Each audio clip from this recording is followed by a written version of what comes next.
$340. That's what a pair of shoes cost you at 24. Alan Edmonds, the kind old money families buy once and resold for 30 years instead of replacing every 18 months. You didn't grow up around that kind of thinking. Nobody did where you're from. You grew up around the other rule, the one that says you buy the $60 pair, they fall apart in a year, you buy another $60 pair, and somehow you've spent more money owning worse shoes for a decade than the old money family spent owning one good pair for 30 years. Nobody told you that. You had to find it the hard way, sitting at a kitchen table at 1 a.m., doing math on a receipt drawer full of things you'd had to replace. That's the whole story, really. Not about shoes.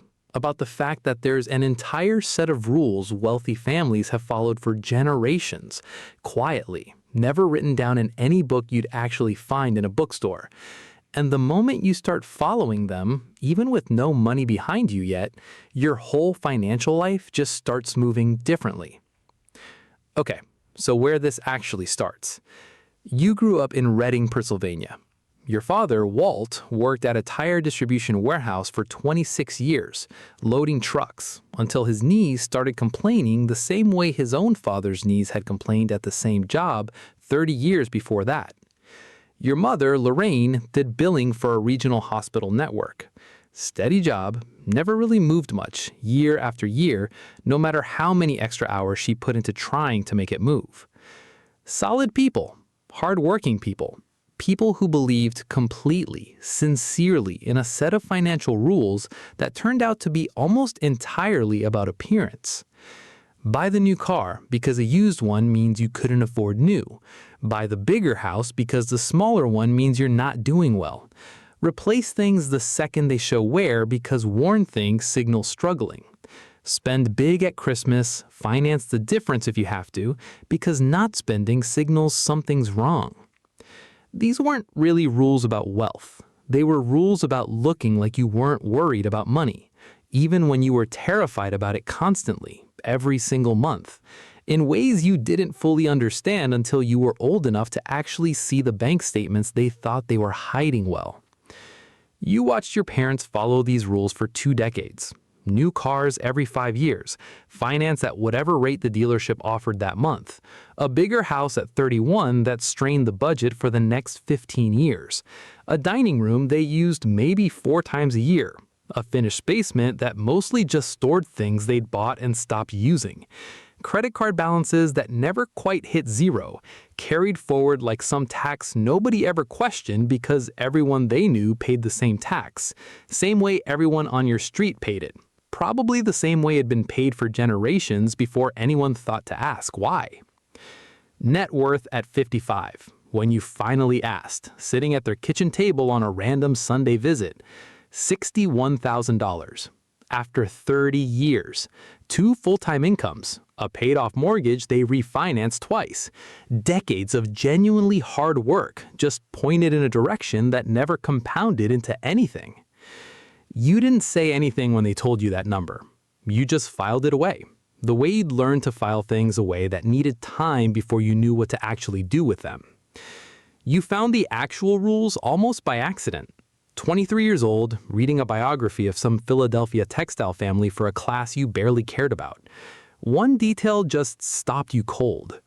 The family patriarch, worth an estimated $40 million in 60s dollars, drove a Ford that was 11 years old, not because he couldn't afford better, because spending money just to announce wealth was, to people who actually had it, kind of embarrassing.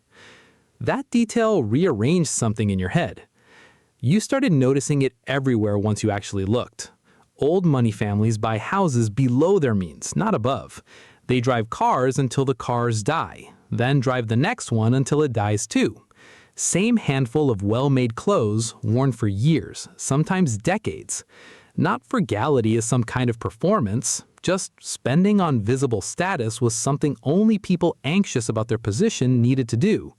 People secure in their position didn't need anyone to know.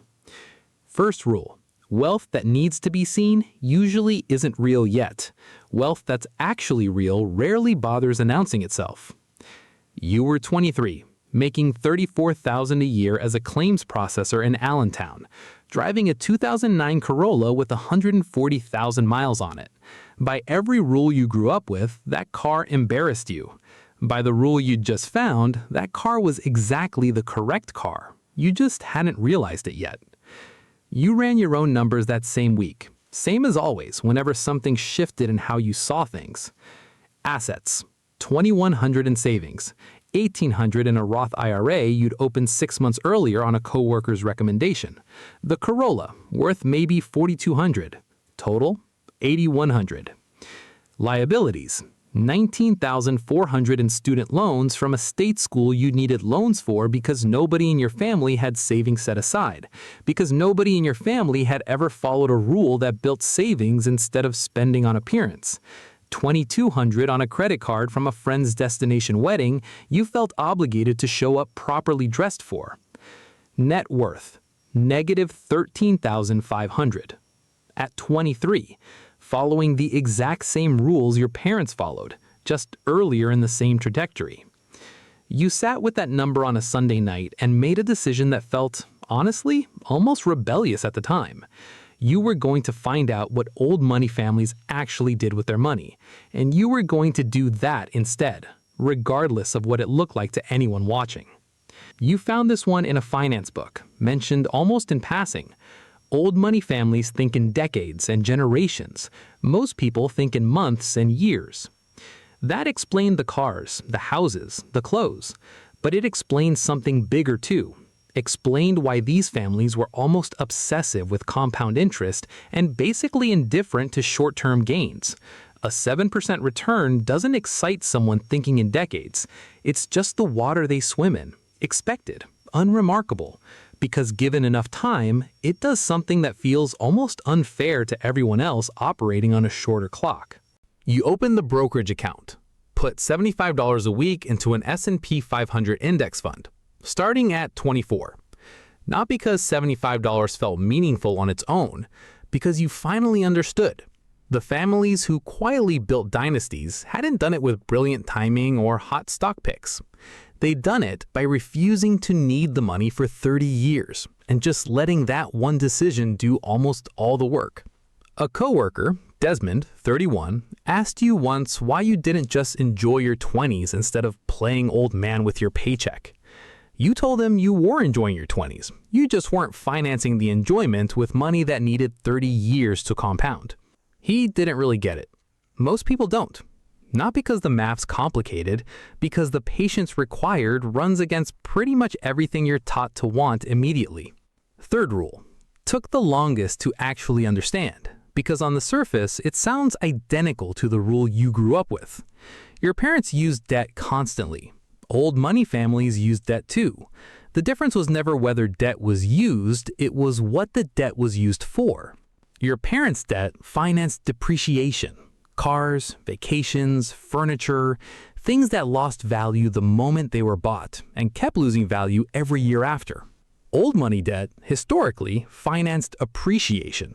Land, businesses, education that increased earning capacity, occasionally art.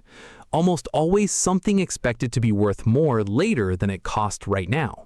At 26, with $11,000 saved and the net worth that had crawled from negative $13,500 up to positive $4,200 over 3 years, you took out your first piece of intentional debt, a $6,000 personal loan at 7%, used entirely to finish a project management certification that pushed your salary from $38,000 to $52,000 within 14 months. The loan cost you roughly $430 in interest total. The certification added over $14,000 a year in income, compounding every single year after that, for the rest of your career. Your parents would have looked at a $6,000 loan and seen risk. You'd learn to look at it and ask one question instead. Does this debt buy something that grows or something that shrinks? That question alone changed almost everything that came after it. Fourth rule.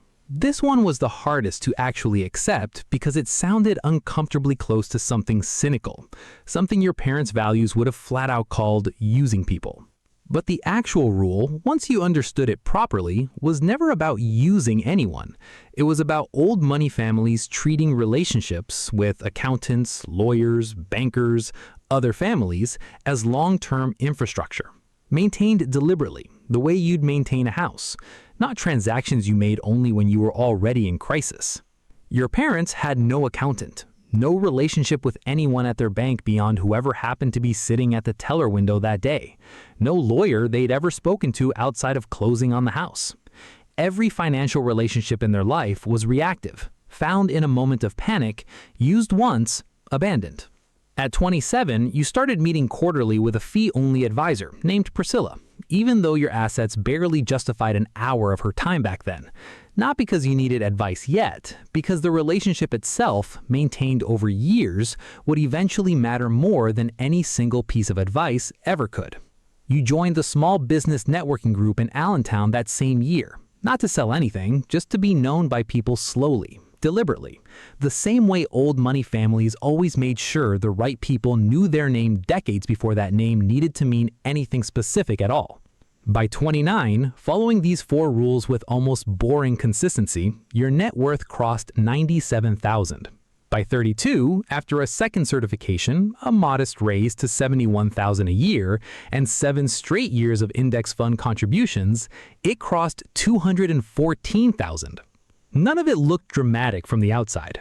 You drove a 2017 Camry, bought used, meant to last a decade, lived in a 1-bedroom $400 below what you could technically afford, same watch you'd worn since college. By every visible signal your parents would have recognized, you looked like someone who wasn't doing especially well. You were doing better on paper than either of your parents had done in their entire working lives, combined. Your mother visited once, at 32, and mentioned gently but pointedly that you really should update your car. You told her the truth, that the car had 4 good years left in it, and replacing it now would cost you about $31,000 in lost compounding over the next 2 decades if you actually ran the numbers.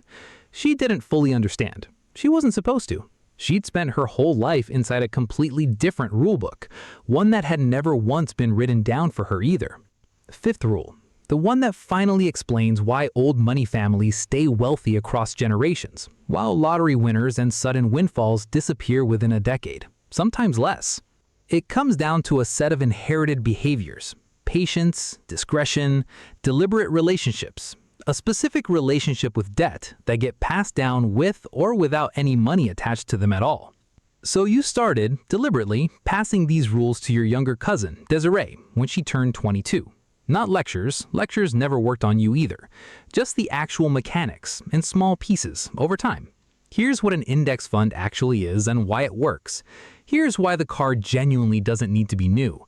Here is the real difference between debt that grows and debt that just quietly shrinks while you're not paying attention. You sat with her at her own kitchen table, the way nobody ever sat with you. Opened a Roth IRA together, laptop between you. Walk through the actual paperwork instead of just talking about the idea of it. She's 26 now, net worth around $38,000, 11 years ahead of where you were at the same age, because the rules reached her before the damage did, before she spent 3 years quietly piling up the same kind of debt that financed nothing but appearance. That's the part that actually matters in the end. Not the $214,000, though that number still means something every time you check it. Not the Camry you're still driving, though you genuinely don't think about replacing it the way you once would have. The fact that the silence finally broke somewhere in your family, and the next person down the line got the rules instead of having to find them by accident at 1 a.m., doing math on a receipt drawer full of things that should have lasted longer than they did, the way you had to find them, alone, with nobody to ask and no book that had ever bothered writing any of it down for people like you.